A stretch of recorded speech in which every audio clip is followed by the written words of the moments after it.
I spent first 5 years in the attempt to build the Silicon Valley in Ukraine. We have almost 60 startups in our portfolio today. In Ukraine, we didn't have successful venture capital capitalists, so I started investing my own money. Today, AI is just dominating in the industry. I started a company here in 2015.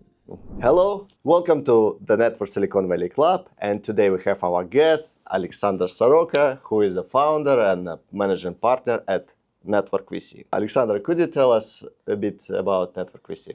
We invest usually to startups every month. Usually those startups are based in the United States, but we have some investments in Latin America, in Middle East, in Asia, in Europe, but we like to invest in the US, of course. We are here, it's just easier. And usually we invest in late seed and round A stages, so sometimes A+. And we have almost 60 startups in our portfolio today. And we are doing great. So what's the most significant multiplier so far? In one exit it was 32x. It's a pity we don't have all the money at once, because it will be several tranches. But nevertheless, yes. And how did you find this startup? It was an introduction from a VC. So we have a VC house. It's a community of VCs, and it's a platform where we exchange deals. And it's a very good channel when you can have an introduction from your colleague. And what future trends do you see coming in venture capital? You never know what's happened next. You know that technology stack is changing, yeah. And nevertheless, yeah, let's try to imagine maybe military tech. The new era probably started. Yuval Harari, you know this professor from Israel, is saying that probably we are already in the third World War III, but nobody knows yet, because like it was before Hitler started his campaign in 1939. And so it was not obvious. It was a small changes. From this point of view, this industry will grow very fast in the next 10 years. Even if the big war will not happen, it's still possible that countries will buy and change their weapons. But this is maybe not the best news for the world. But anyway, who knows? Today, AI is just dominating in the industry. And so no other industry can compete. It's not, in fact, it's not an industry. Because AI will come to every industry, I would say, and change everything. And this is what we see today. And could you name the latest promising startup you invested in? It's very hard to say in that current moment what is the best startup in your portfolio, because, as I said, everything is changing and growth rates are changing. But I would say today the biggest growth I see in the startup Ziri, which helps for small shops to create and manage marketing campaigns for their shop. And they used AI to help to create the application and then to sell.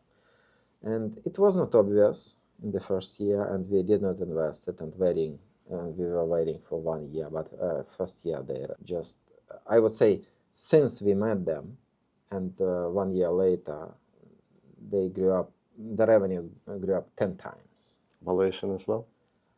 No, and we were lucky to invest in that moment. Now they have millions in revenue and still growing very fast. And I did not believe that it's possible to grow in such competitive landscape, but it's possible. And AI is changing the industries, And with, for example, Zili, where do you source such deals? Okay, I don't remember the original source. How probably I met him on one of the conferences.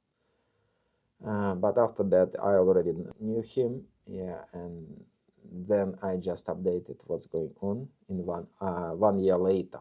Mhm. And so I found that revenue is growing just enormous. I'll give you three options Mhm. to lead a startup. Like Mhm.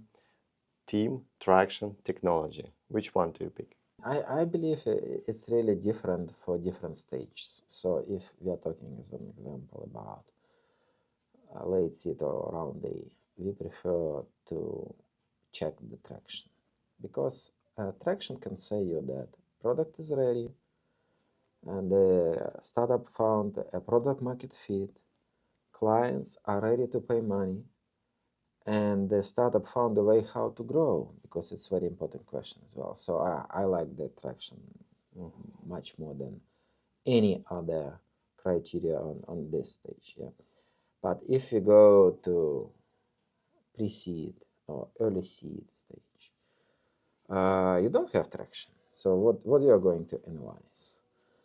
And technology, probably, but very often it's not ready yet, and you don't understand is it really working so good as the team is saying or not.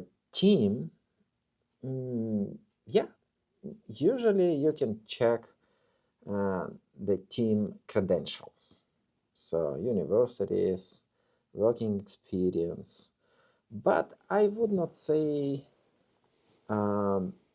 it is just main criteria. I would say when we make our decision, we will take into consideration every criterion and then try to imagine the whole picture, because sometimes the great team is not enough, sometimes the great technology is not enough, Absolutely. and sometimes the great traction is not enough because you need to check is it really true or not.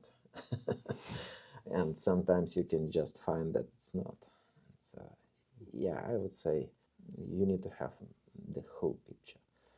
Because in my understanding, even one criterion can kill the startup. So it's not like you just take the team and say, okay, it's 9 of 10, and then plus technology 8 plus. It's not plus, it's multiplying. And if you have 0 in one of the criterion, it just can make 0 for the whole startup. Could you describe yourself in one word? It would be something between wise and stupid. Because sometimes it seems for me that I'm really smart, and sometimes I just understand that I'm stupid. Okay. Okay. Okay. Let's talk about self-development. Who was your mentor in venture capital? I believed in my own mind. I was stupid, yeah, as I said. And so I really did not, because, in Ukraine, we didn't have successful venture capital capitalists. So I started investing my own money. And yeah, reading some books, maybe reading some news, but I don't have access to great mentors. And since what year you moved to the US traveling? Or like? I started a company here in 2015, and then was traveling, yeah, from Ukraine to US and back. And then in 2019, oh, sorry, yeah, in 2019 we started the first fund here, and we started to invest here. And in 2022, I came to the Silicon Valley